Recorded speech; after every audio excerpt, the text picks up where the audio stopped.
this episode of Race Talk with Lane and Eugene.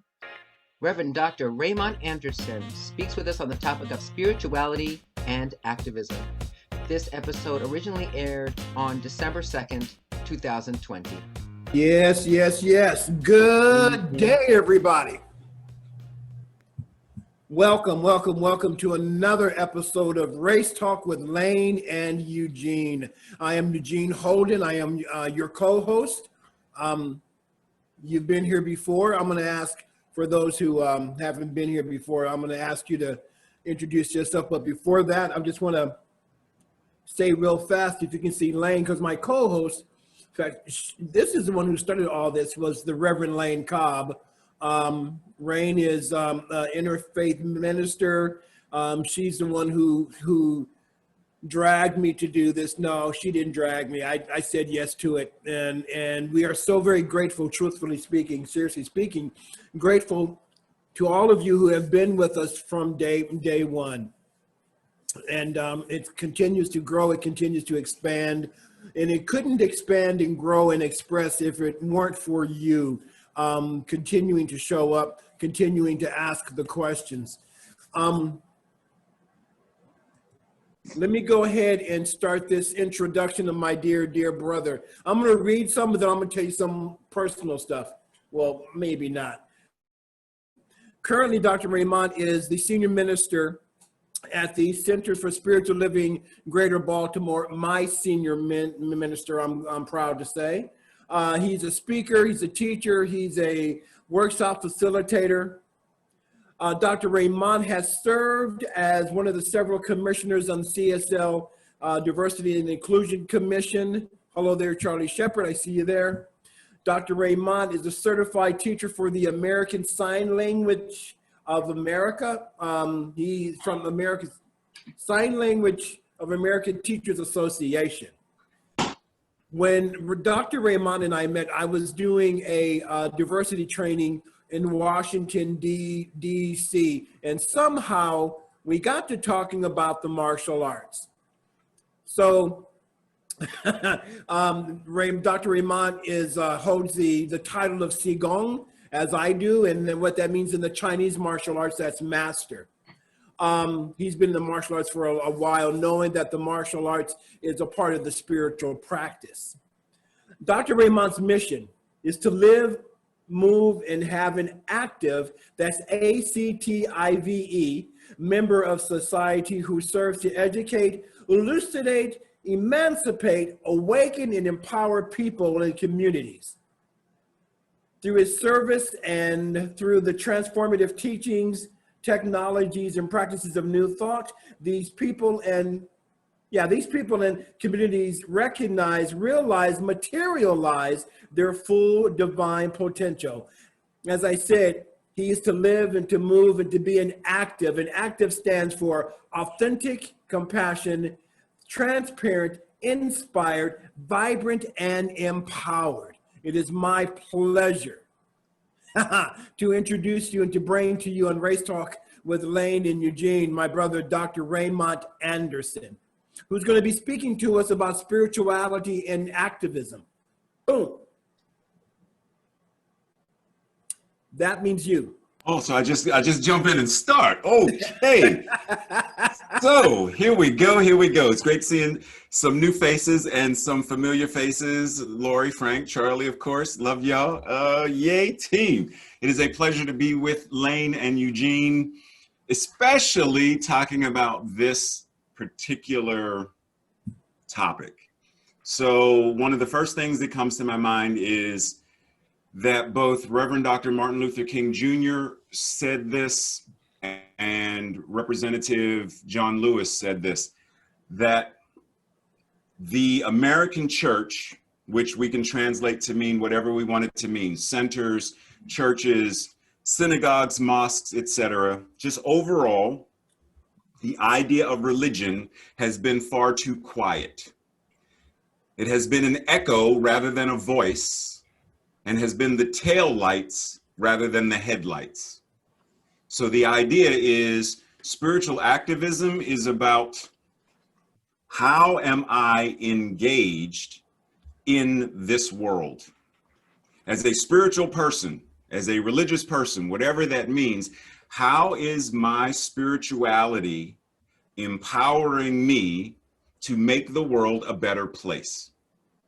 Now, there are many folks who are involved in activism and they're bringing their spirituality into it, meaning if I'm going to protest, then I am going to do so in a nonviolent manner. I am bringing compassion into sitting at the counter in Woolworths. I'm not going to, protest with, Molotov cocktails and stuff, because that's not compassionate. So I'm going to be a bodhisattva sitting at the counter in Woolworth, simply to say, I am here. I must be seen. I must be respected. I am a man.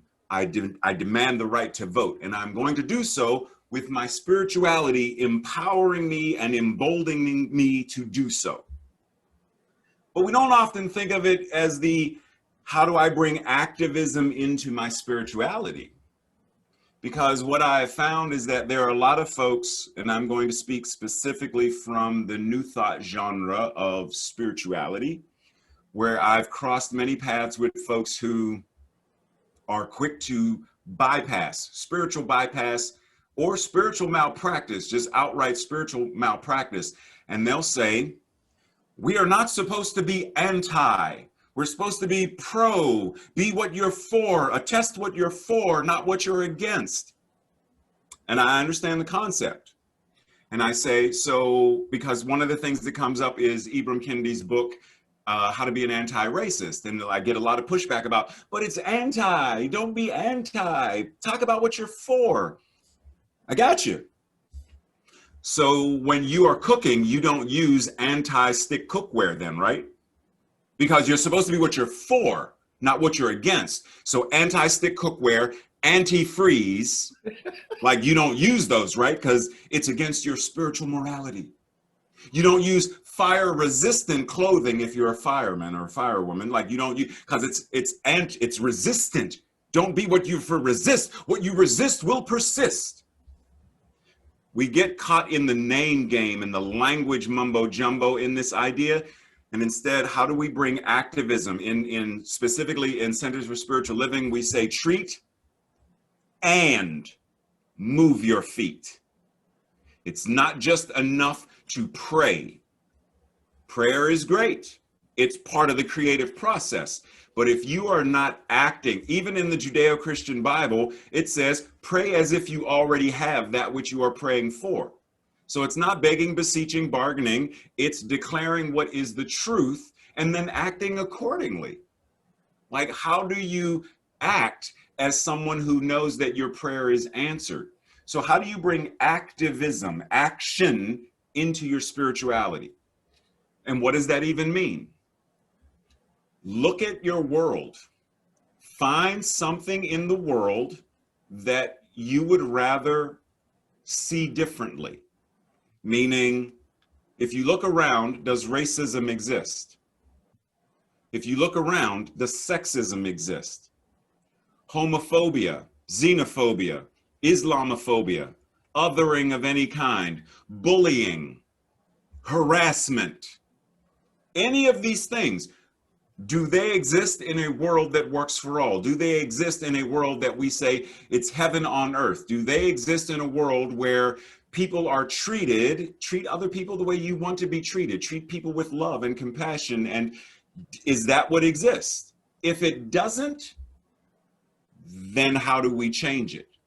Therein lies the intersection of spirituality and activism, because if we can see pause, 3 steps back.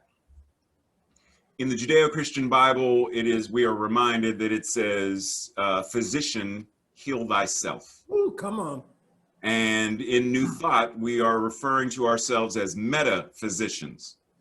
So the idea is, find the place within yourself where the discord, the disharmony, the whatever exists, and then heal it, resolve it, treat it. And if you see it in the external world, the call is to do the same thing. Just like a physician, you're in the ER, you're in your private practice, and a patient comes to you and they say, Hey, Dr. Ray, I got this crick in my neck and like I can't move. And the physician says, okay, this is what we're going to do. Physical therapy, occupational therapy, whatever, whatever. We see the discord, the disharmony, the dis-ease, the whatever it is, and the physician works to resolve it. If we, the spiritual folks, the religious folks, the theological folks, can look in our world, whether it affects us directly or not, because the doctor, the physician, doesn't need to have a crick in his or her neck to treat the patient. The patient comes with the whatever it is, the problem, and the physician does what they need to do. We as the theologians of 2020, when we look around and we see where in America, the United States of America, wherever in the world we are, where is there a stagnation in circulation? Circulation in harmony, circulation in communication. Where is there stagnation? Where the communication doesn't flow? We know that if I cut off the circulation in my wrist, my hand will die. Well, if there's no communication between Eugene and I, then the relationship will die. If there is no reciprocity, law of circulation, as I give, so I receive, how do I communicate? How do I relate with other people that I meet? Namaste. The divine in me sees and recognizes the same divinity in you, but I don't like you because you're a woman. I don't like you because you're gay. I don't like you because you're a Republican or a Democrat or whatever you are. I don't want to be bothered with you. Then I am stagnating something. And the stagnation is starting in me. And all I'm doing is spewing the pus into the world and infecting the world with more and more pus and disease and stagnation. Well, if I'm doing that, then I'm the cancer now. And I am spreading the cells of cancer to every person that I meet, every conversation that I have. Spiritual activism is about undoing that and creating the path of harmony, creating the yellow brick road where we get to the end where Glenda says, you had the power all along, where we recognize that if we want a world that is freed from liberation theology, that every man, woman, child, person on the planet is freed from oppression, segregation, trauma, destruction, etc., then what is my call? What am I called to do? What am I called to be? What conversation am I called to have? It does not mean I need to pick up a sign. It does not mean I need to hit the streets and march, because there are many different ways. We can reflect back to when Reverend Dr. Martin Luther King Jr. was calling folks to be nonviolent in their protesting. They made sure that in their trainings, so listen, this is what we're gonna do. I'm gonna cuss at you. I'm gonna call your mom out her name. I'm gonna spit on you, and we're going to observe how you respond. Because if I see you clench your fist, you can't go on the streets. This is a safe environment. And what I'm trying to do is provoke you, because I love you. The people out there don't know what that means, and they're going to put dogs on you and hoses on you. And if you're ready to punch me, then you're going to do that to them. We can't have that on the street. So knowing that you can't do that, you can work the phones. You can stuff envelopes. You can be on the prayer team. There are many other ways that you can be spiritually active in this movement, so that we can change the very structure and the fabric of the nation. It takes a village, but each person in the village has a role, has a part, has a contribution to make. So asking ourselves, what rubs me?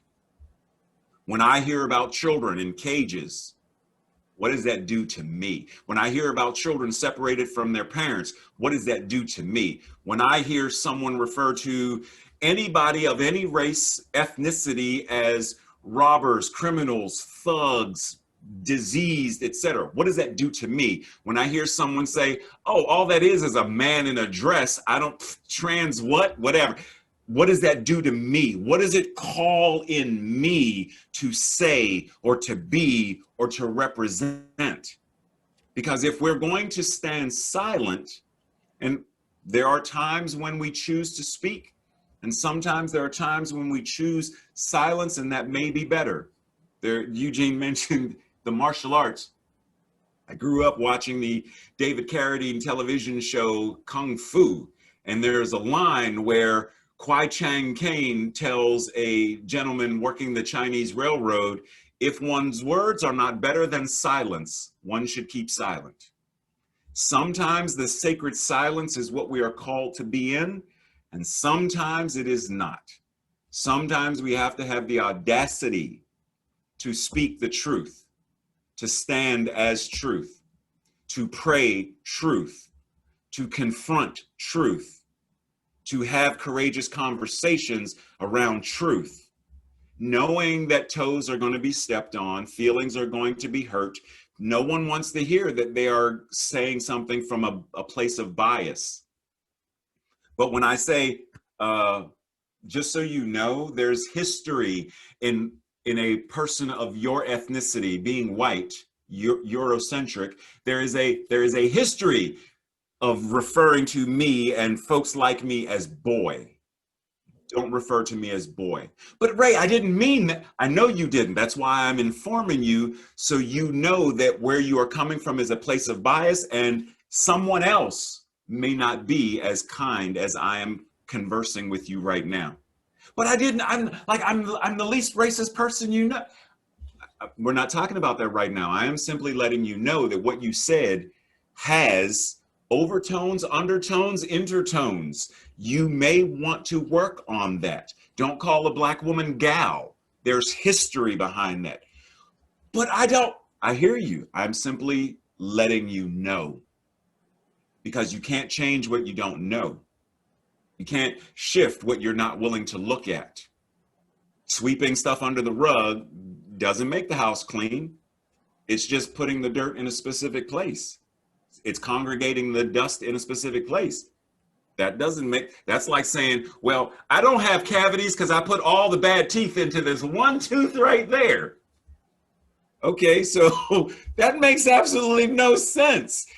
But that's what we do oftentimes. We try to bypass and sidestep and make it seem like we are but I pray and I meditate every day. Yeah.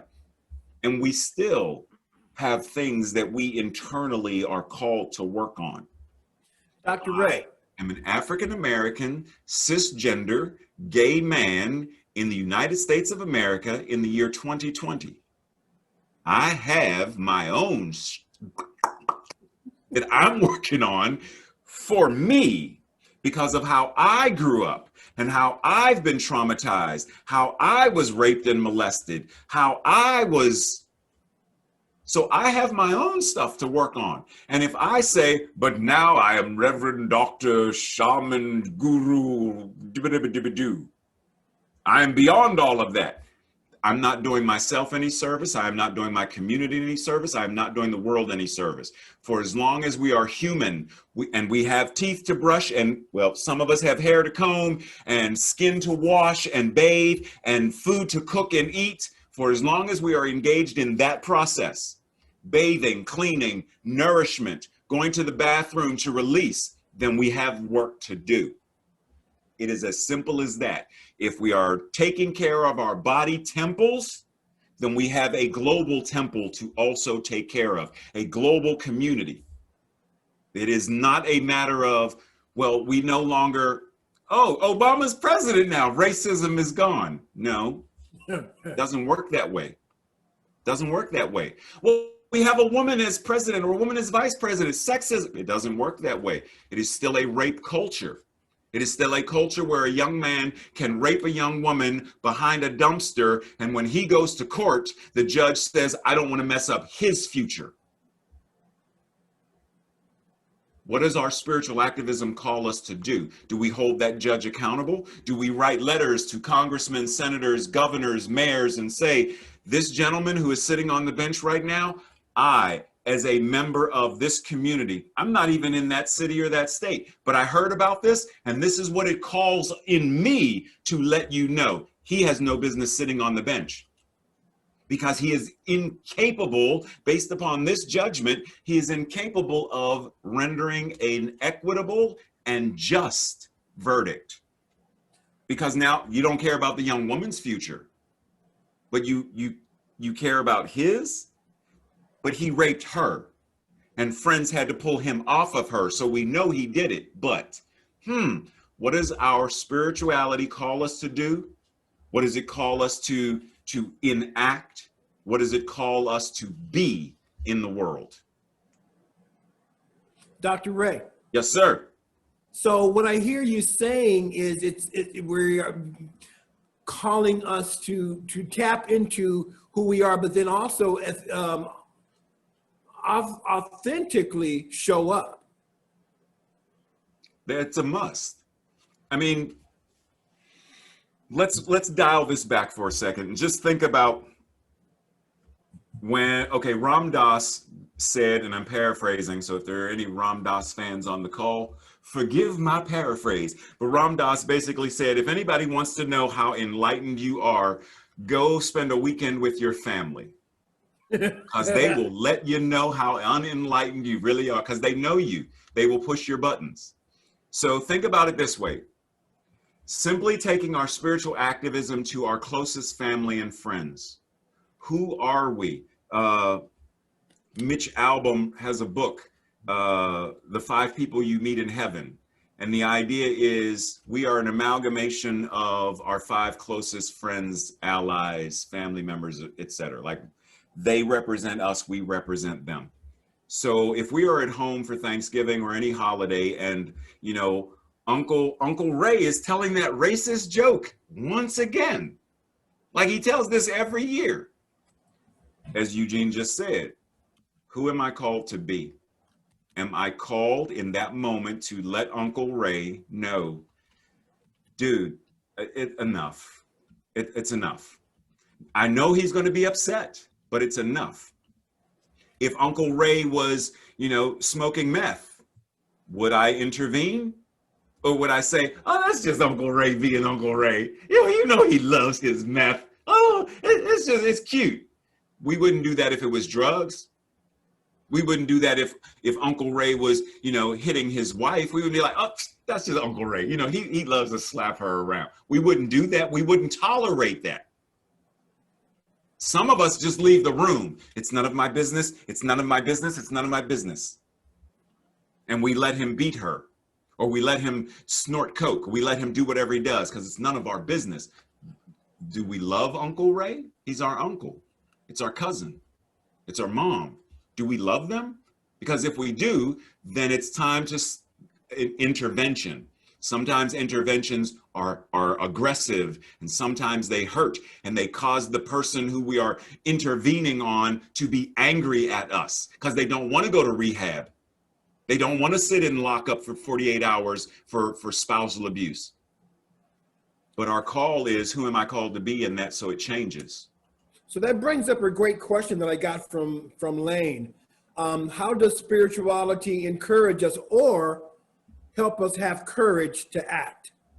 How does our spirituality give us the courage or encourage us to act?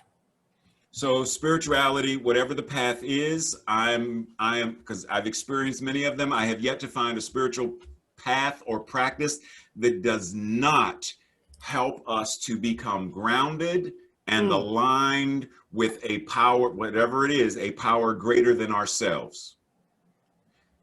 If it's in meditation or contemplation, if it's in journaling, whatever it is, how am I allowing my spirituality to cause me to be not just more authentic with myself? Because once again, it comes down to, who am I with me? If I am afraid to, let's go back to the gay aspect. If I am in the closet and no one knows that I'm gay, well, why is that? Is it for my own self-preservation? Is it because I'm afraid that I'm going to not be accepted or I'm going to be abandoned? Am I doing it because of fear? if I'm not asking myself these questions, temet noske, know thyself. If I am not getting through my spiritual practice to know myself, then I'm not going to have the courage. I'm not going to step out, because my spiritual practice is simply a feel good. I'm using the church, the synagogue, the mosque, the affirmations, the whatever it is, as a placebo, simply for spiritual masturbation, so I feel good for myself, by myself. I don't care about anybody else. But if it is an authentic, grounded spiritual practice, spirituality that is deep, that aligns you, that causes you to, straighten your back and lift your head and keep your eyes on the prize. If it is that kind of thing where it says, I ain't going to let nobody turn me round. I'm not going to let anything. I am focused. I am grounded. I know the truth. I know the power of the earth. I know the power of Mother Nature. Whatever the practice is, if it is grounding you and keeping you aligned, courage is a natural byproduct, because then you step forward and simply be authentic. Then be empowered. And then be unapologetic. And then have the audacity to be who and what we are as divine beings. Courage naturally comes with that, in the same way that when we breathe, we're not focusing saying, okay, lungs expand and lungs contract. The body does that. But byproduct of that is when we are engaged in respiration, the body is nourished as oxygen comes in. A natural byproduct of being in our spiritual practices, the practice nourishes every cell of our being. And in nourishing the cells of our being, we live more fully and functionally in this thing called life. It has to be. Like, it's a natural byproduct of it. It has to be. Yeah. And I know there's a word that you used, right? Unapologetic, right? Unapologetic. And it's been my experience, just my own personal experience in the past. I've grown through this, where I can see that what's going on is not quite right. And even though I may speak up about it, I caught myself going, I'm sorry, but, right? But now it's like, I'm not even sorry. We need to talk about this. Mm-hmm. No, this is not cool. This is not cool, right? Unapologetic. And I love what you're saying, man. As we continue to dive deep into our spiritual practice, whatever it is that taps us into the earth, taps us into that source, whatever we want to call it, and then know that we are the vehicle, the vessel, the instrument to bring forth. If we talk about a world that works for all, then that means, okay, I need to really speak up about the crap that I'm seeing, even in my own neighborhood, that's not right. Exactly.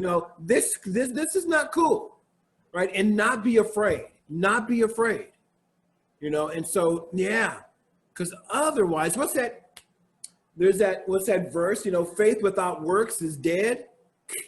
Right. Right. So let's get busy, because I know that everybody on here on Race Talk, and even though this may be your first time here, or if it's your 10th time here, we are here because we want to make a difference. We want to, first of all, see a change, but as Gandhi reminds us, we have to be that change. And in order for us to be that change, we have to have courage to change. Because the alternative is, if I see something and I do nothing, then I'm complicit. I am giving my yes to this thing that I am witnessing. I'm giving my yes to Uncle Ray who's beating his wife. I'm giving my yes to the people on the corner selling drugs. If I say nothing and do nothing, then I am saying yes to them. Can I just say too, I know Carol has her hand up, and I know Frank just put something in the, Frank and Tyrone, so we have an active chat. I just wanted to remind folks, and maybe you don't agree, but I think you will, Raymont, that spiritual practice really for some people can just be having conscientious heart-to-heart conversations with people about what matters, right? Amen. People, you don't have to sit in your room and say Om. You Amen. Don't have to go to church. It isn't that. It's like finding your own center of that place where you are interacting with that thing that matters most, right? And so, yeah, I thank you. Thank you so much. Thank you. Yeah, All right. amen. I mean, there's a, I can't think of the gentleman's name, but it's a television show called What Would You Do? I don't know if you're familiar with it, but basically, and I think he used to be on 2020 or 60 Minutes, but the concept was, if you were at a restaurant or wherever and you saw this happening, what would you do? Simply having the conversation around, if I saw this, if I heard this, if I was witness to it, what would I do? And like you said, Lane, having that conversation with a family member, with a friend, just speaking about it in conversation starts to change the dynamics around it. And that, okay, so communion, right? A commune, communication, they share the same root word.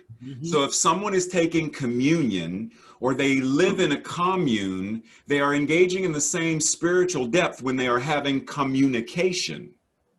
So the communication is a sacred spiritual act. This right now, what we are doing on this magnificent technology is a spiritual practice. We may not think of it that way, but it is. Because we are up-leveling the whole dynamic, the whole vibration of what it means to demonstrate and manifest a world that works for all. This is a spiritual practice.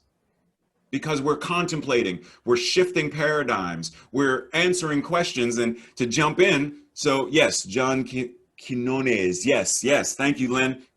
So Frank, yes, being emotionally triggered is a great thing, actually, because it really is. It's, so one, being emotionally triggered knows that there's something to address. So one, what emotion is being triggered? When someone says whatever they say, or you're witnessing whatever it is, what am I triggered to feel fear? Am I triggered to feel anger? Well, what I'm feeling is that you're not listening to me. That's not a feeling. That's you intellectualizing whatever it is. Go to what have I just been triggered to feel? And feel it. Have the audacity to feel anger, yet still engage in the conversation. Or to like nonviolent communication. I don't know if everybody's read the book, great concept. Be willing to say, you know, right now I cannot continue this conversation with you, Eugene. Can we check back in a week or so? I have some stuff that I need to deal with me first. Sometimes it's saying, yeah, not right now. We got to put this on pause, put that in the parking lot. We'll circle back around to it. But right now, I know I need to deal with what's in me first. And then do the spiritual work that's required to go within. Sometimes we don't like that. The moment discomfort comes up, there is very little in our culture and society that encourages us to go to the uncomfortable places. But we know from Joseph Campbell and the whole concept of the hero's journey that huge transformation happens when we go to the cave where there's fear and darkness. So go there. Yeah. Frank has his hand up. Brother, thank you so much. I know that Carol has her hand up. Felicia has her hand up, and I just saw Frank. Okay. So let's go with Carol and then Felicia and then Frank. Thank you. I just wanted to agree. Our pastor got asked to speak at a really large interfaith Thanksgiving service, and she is very involved in racial justice training, and her thing is find out what disturbs you. And when you find out what disturbs you, that's the thing you're supposed to work on. So Amen. And let us keep in mind that there's the old Negro spiritual, wade in the water, children, wade in the water. God's gonna trouble the waters. The healing comes in the troubled waters. not in avoiding them. Good trouble. Thank you, Carol. Felicia. Thank you. And I just want to say how enlivened and empowered I'm feeling just from hearing what you're saying today. Because so much of spirituality / religion has been separating. You know, I'm going to go over here with my specific version of spirituality, religion, and it's different from you, and I don't need to talk to you because then we would argue about it. And so I'm just going to kind of stay over here with my belief system. And I love what you talked about spiritual bypass. I'm just going to be a good person over here. Mm-hmm. And it seems to me right now we're at a time where unification and working together is more important than it's ever been. And often I hear people say, well, either I got to stay here in my own pocket and do what I can do through my spiritual community, or I have to be out in the world trying to do something really big. And the feeling that there's no good entry point, like this much is too little, but that much is too big. Mm-hmm. And so I'm wondering if you can address how we, both individually as well as a group, reach out more to join our efforts together. Whereas it's not just me over here in my world trying to make a little difference and everybody separately, as opposed to one of the things I like about our spiritual tradition, as you mentioned, is it's a world that works for everybody. Mm-hmm. But sometimes as an individual practitioner, it's hard to know what's my place in that big world. So can you speak to that a bit more, Yes. please? Thank you very much for that, Felicia. Appreciate that. Because oftentimes people will think of spirituality like, because this is, how many of us know what a personal trainer is? Venturing all of us know what a personal trainer is. How silly would it be for the personal trainer to say, I'm going to just go over here and take care of my body and do my exercises, and by me taking care of me, it'll take care of the world. Everyone in the world will be fit and healthy by me lifting weights. Like, that makes no sense. Doesn't make sense for that to be the spiritual thing either. So you meditating just by yourself, while yes, it does change, it's not going to do what we can do when we come together, where 2 or 3 or more are joined in the name or the nature of a world that works for all, in a world that is equitable and just. Then that which is the mental equivalent of that must demonstrate accordingly. So my invitation is, whatever that is your, like, your thing. If it's children, I want to see children taken care of, or I want to make sure seniors are taken care of, or like whatever that is, find places in your community where that is, like, there's an organization or something there. And so that's one. And find spiritual communities outside of yours, just to start, like, okay, so there's a synagogue down the street, and I know I'm not Jewish, but they're holding an event, so I'm going to just show up.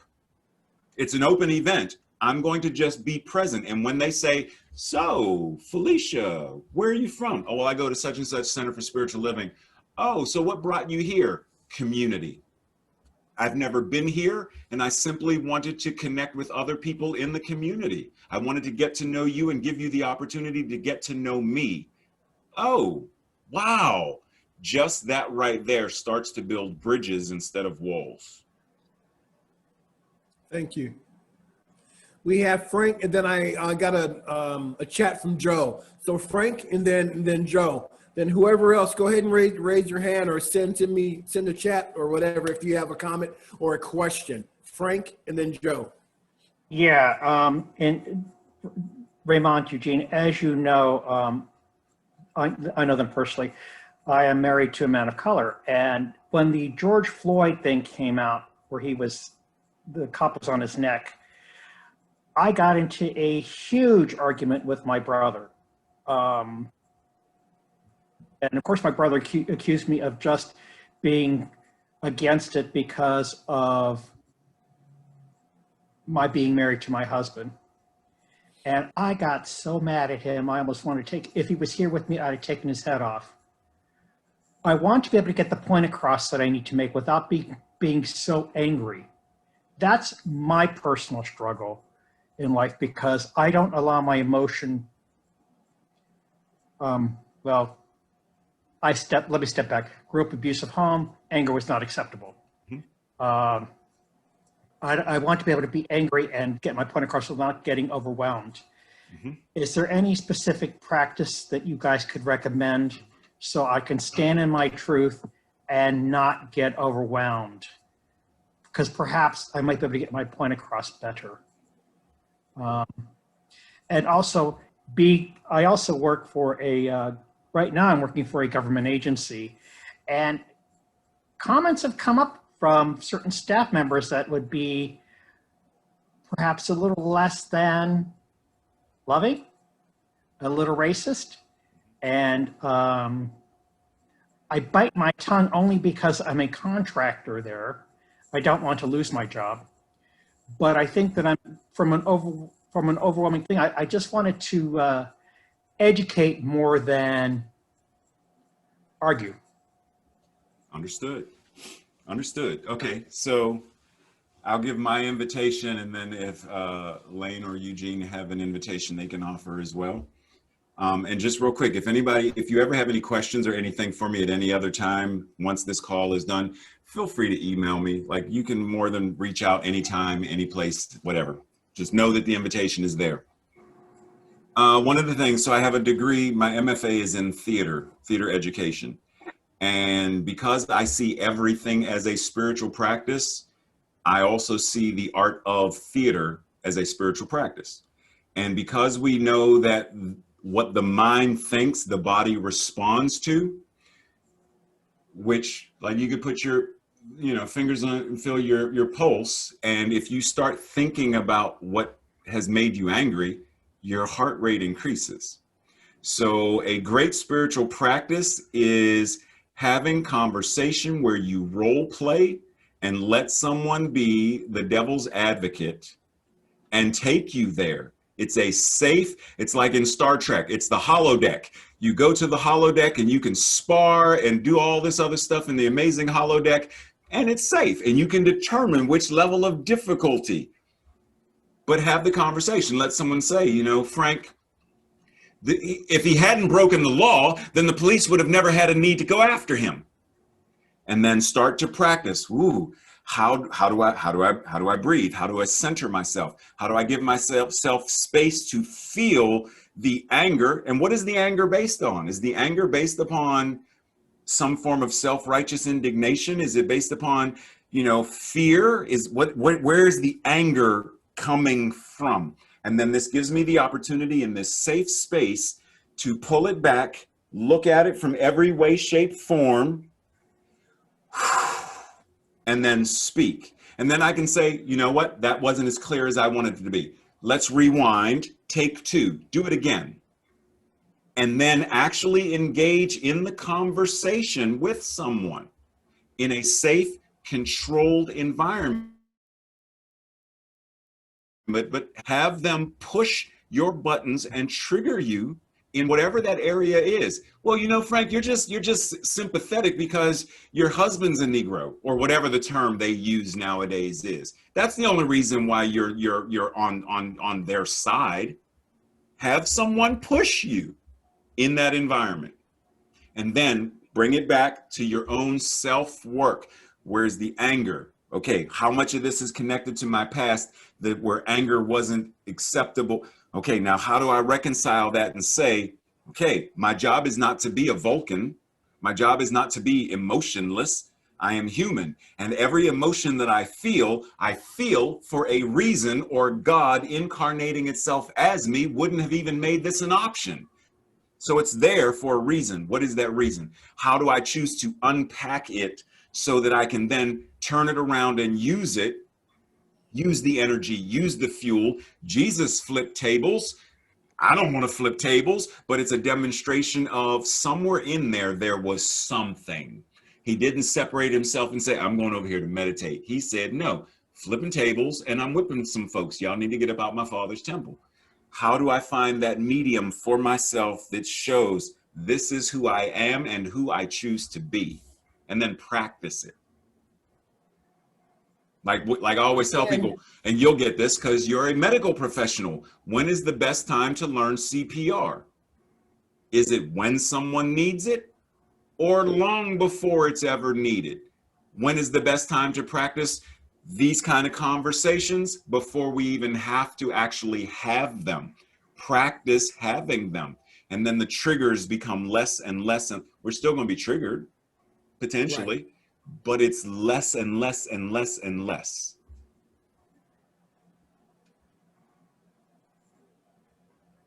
Yeah, thank you, Eugene. I mean, Raymond, also what I want to also comment to, Frank, is because anger is an emotion, and generally speaking, you know, we've been taught that anger is not a good thing to express. Anger is an emotion, as Brother Raymond said, that has been given to us. It's a part of who we are. What we are to do, what I've learned throughout my training around anger, is to go ahead and feel the anger and learn how to express it. Now, being triggered, and that's also a spiritual practice. Let me, be okay with being pissed off. Now, how do I want to express it? Right. Because I get, when I bite my tongue, have you ever really bitten your tongue? That shit hurts. Yeah, I have, unfortunately. Man, it hurts. Mm-hmm. Yeah. Joe. Thanks, Eugene. I wanted to talk about spirituality and the courage to act that Mr. Anderson was talking about a little bit earlier. I found that really interesting. I would just describe my feeling about this. I feel like my courage to act, or my courage to bear witness, or my courage not to remain silent, is supported by my confidence that many other people share my spiritual beliefs. So if I belong to a faith community, I'm a Unitarian Universalist. I believe in the 7 principles and the 8th principle. With that spiritual belief, when I have the courage to act, I do it out of a sense of power and confidence that I'm not doing it alone, that I'm one of many, and this just isn't my crazy idea. It instills confidence in me. And the other thing that I find after I participate in one of those acts, you mentioned a trigger just a moment ago. To me, it triggers that moment of spiritual joy or spiritual bliss or spiritual wonder, that thing that you can't describe, but you know it in your heart. Some people call it a soul, where you feel like you've connected at a level much beyond yourself and you're part of something bigger. Do you find that? Do you think that's a fair expression of the connection between spirituality and anti-racism work? Oh, for sure, for sure. I mean, it's yin yang. It's not even yin and yang, because that still separates. It's yin yang. It's the duality of both and. So yeah, being triggered doesn't have to be a bad thing. And just real quick, Joe, to let you know that sometimes, even if you are the only person that has an idea, it doesn't mean that the idea is a crazy idea, right? Like you saying, you know what, I'm going to make an airplane, and everybody else saying, Joe, calm down. If man was meant to fly, God would have given us wings. Sometimes the single individual who has the crazy idea that says, you know what, I'm going to help revolutionize. I'm going to help bring about a world that works for everyone. I'm going to help bring about, whatever. And you may be, not everyone has a spiritual community that backs them.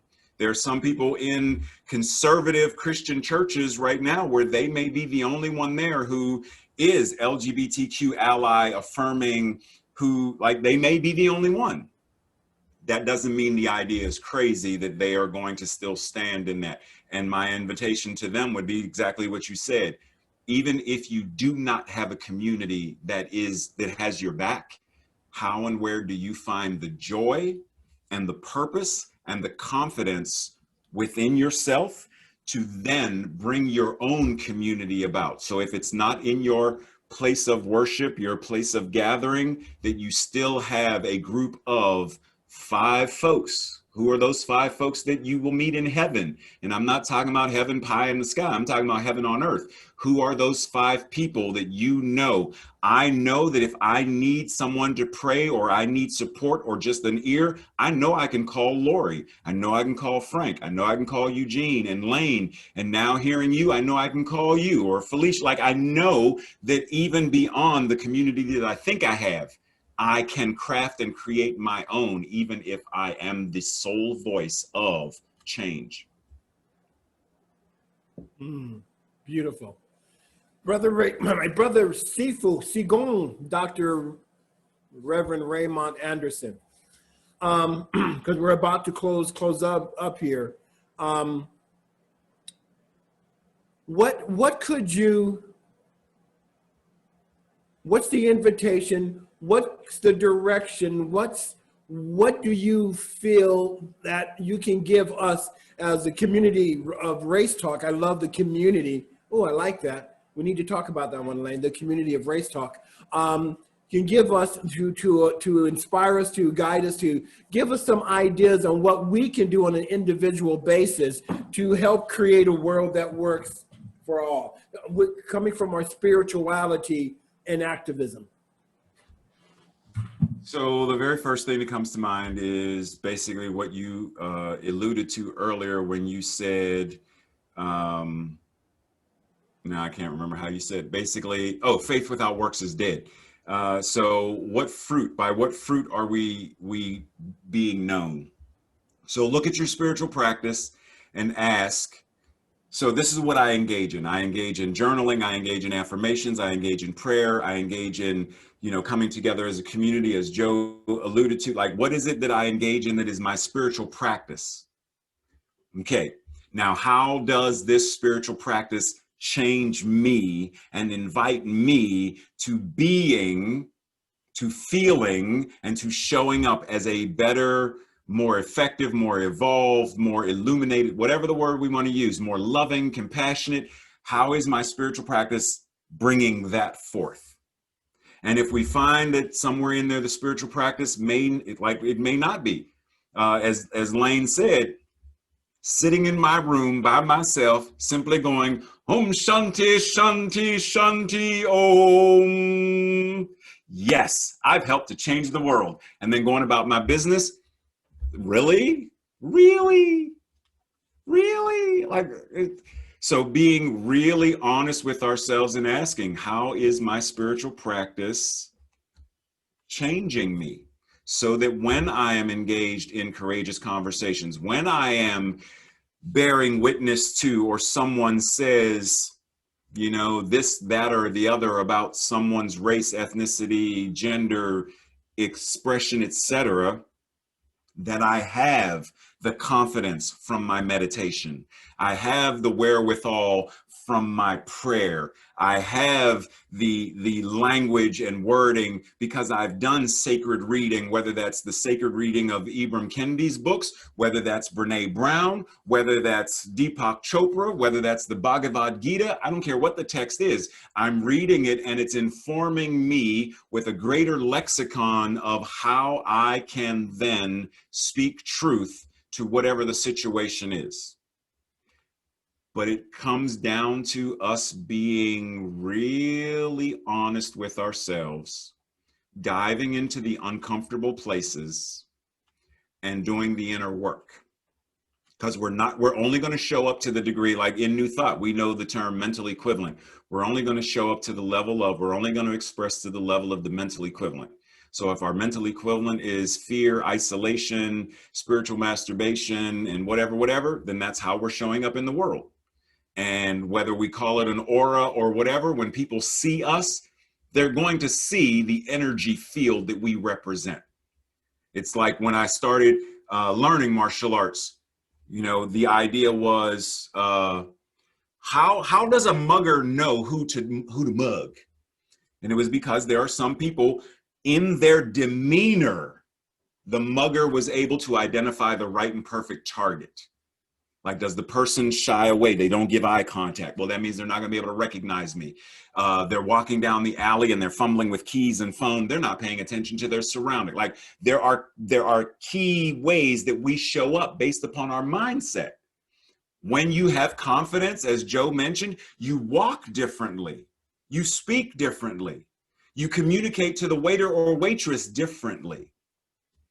Do the inner work and go there. And if that means, once again, gathering in sacred conversations in community like this, but be willing to converse about it. Chat with people. Have more intimate conversations about those things that we don't normally talk about. Let's talk about death. Let's talk about grief. Let's talk about anger.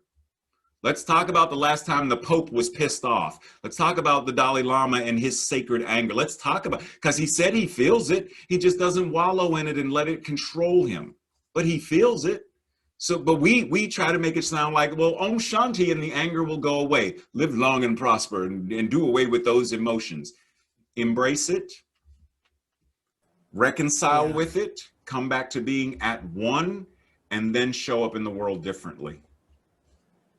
My brother, thank you so very much. My pleasure. Brenda, I know you have your hand up, but it is time for us to close this one down. But please, Brenda, feel free to email us, either Lane or myself, and we will address that question that you have. In closing, Lane, is there anything you want to say? I just want to thank you, Raymont, Dr. Anderson. Yay! Yeah. You are one of my favorite people in the world. I know you have to go. Just love, love, love. Oh my God. Much appreciated. Love you Please too. come back. And I did put Raymont's email in the chat. He offered Raymont Anderson at yahoo.com, and see his website, RaymontAnderson.com. Okay, so you guys, I want to let you know who's coming next week. Raymont, if you have to jump off, I understand. Okay. Thank you. Thank you, everybody. Chat with you soon. Ray. Thank you so much, Raymont. Folks, I want you to show up next week, please, for Ms. Heather Cronk, who is going to be with us. She is an uber social justice activist and community worker. She's going to talk to us about community building. All right, so it's very important. How do we rebuild communities that have been devastated by long-term systemic racism? How do we come together, like we were talking about today, to help communities heal? So we want you to come back for that, please. As always, we love you. If you have questions, comments, Lane at lanecobb.com, Eugene at eugeneholden.net. Eugene, close us out, baby cakes. Ooh-wee. Thank you, everybody. Have a fantastic rest of the week.